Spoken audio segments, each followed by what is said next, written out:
नमस्कार, जनप्रवाद सुपरफास्ट में आपका स्वागत है। मैं हूं हेमेंद्र सिंह। एक नजर डालते हैं आज की सुर्खियों पर। भारत चीन के बीच कमांडर स्तर की बैठक के बाद बनी सहमति। लद्दाख समेत टकराव वाली जगहों से पीछे हटेंगे चीनी सैनिक। भारतीय अफसरों ने गलवान में हुई झड़प पर नाराजगी की जाहिर। चीन ने माना 15 जून को मारा गया हमारा कमांडिंग अफसर। गलवान घाटी में चीन के धोखे के बाद भारत पूरी तरह से सतर्क। LAC पर लड़ाकू विमानों से लेकर हैवी मशीन गनें भी तैनात। 2 दिवसीय दौरे पर लेह पहुंचे सेना प्रमुख MM नरवणे। उत्तरी सेना के कमांडर के साथ तैयारियों का लेंगे जायजा।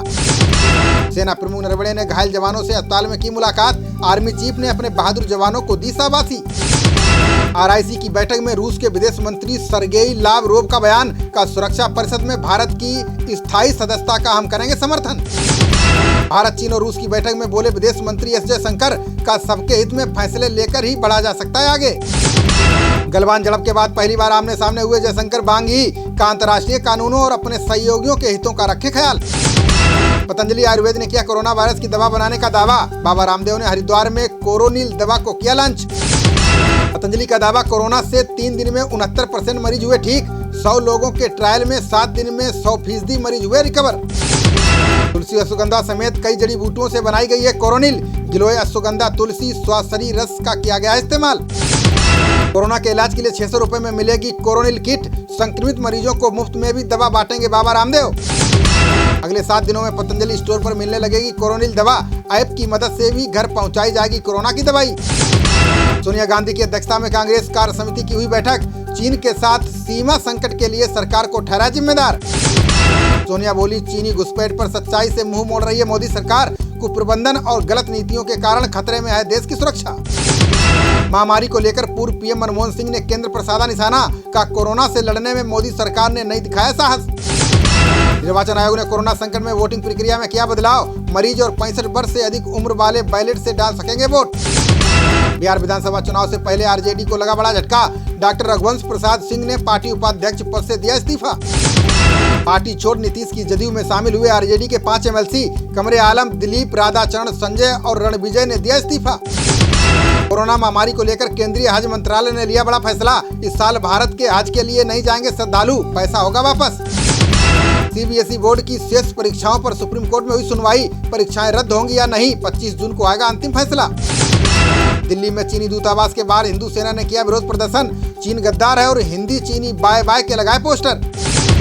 भोपाल के BJP दफ्तर में बिगड़ी सांसद प्रज्ञा ठाकुर की तबीयत। डॉक्टर श्यामा प्रसाद मुखर्जी के पुण्यतिथि कार्यक्रम में हुई थी शामिल। दिल्ली भाजपा 50,000 छात्रों को बांटेगी सिख पगड़ी से बने मास्क। अध्यक्ष आदेश गुप्ता बोले, नगर निगम स्कूलों में किया जाएगा वितरण। दिल्ली के डिप्टी CM सिसोदिया ने शाह और बैजल को लिखा पत्र। कोरोना मरीजों की जांच के लिए नई शर्त हटाने की मांग की। सिसोदिया ने कहा, मरीजों को घर बैठे जांच कराने की मिले छूट। अभी मरीज को जांच के लिए क्वारंटाइन सेंटर जाना है अनिवार्य। यूपी विधानसभा में नेता विरोधी दल राम गोविंद चौधरी को हुआ कोरोना। रिपोर्ट पॉजिटिव आने के बाद लखनऊ PGI में किए गए भर्ती। कानपुर शेल्टर होम मामले में राष्ट्रीय मानवाधिकार ने लिया संज्ञान। 100 की क्षमता वाले संवासिनी गृह में रह रही थी 171 लड़कियां। स्वास्थ्य प्रशासन और शेल्टर होम की व्यवस्थाओं पर उठे कई सवाल। संक्रमण के दौर में गर्भवती लड़कियों को अलग क्यों नहीं रखा गया। मायावती ने कानपुर शेल्टर होम को लेकर यूपी सरकार से की मांग का निष्पक्ष जांच कराकर दोषियों के खिलाफ हो सख्त कार्रवाई। दिल्ली हिंसा के आरोपी ताहिर हुसैन पर ED ने कसा शिकंजा। ताहिर के घर सहित 6 ठिकानों पर की ताबड़तोड़ छापेमारी। दिल्ली दंगों में साजिश रचने के आरोपी सफूरा जरगर को मिली जमानत। 23 हफ्ते की गर्भवती होने के चलते हाईकोर्ट ने लिया फैसला। चिदम्बरम ने चीन विवाद को लेकर JP नड्डा पर किया पलटवार का PM से पूछकर बताएं 2015 से कितनी बार हुई घुसपैठ। इलाहाबाद हाईकोर्ट ने कर्मचारियों का भत्ता रोकने पर जारी किया नोटिस। महंगाई समेत अन्य भत्तों को लेकर यूपी और केंद्र सरकार से मांगा जवाब। जम्मू कश्मीर के श्रीनगर में सुरक्षा बलों को मिली बड़ी कामयाबी। आतंकी ठिकाना किया ध्वस्त, हथियार और गोला बारूद बरामद। जम्मू कश्मीर में आतंकी रच रहे सुरक्षा बलों पर IED हमले की साजिश।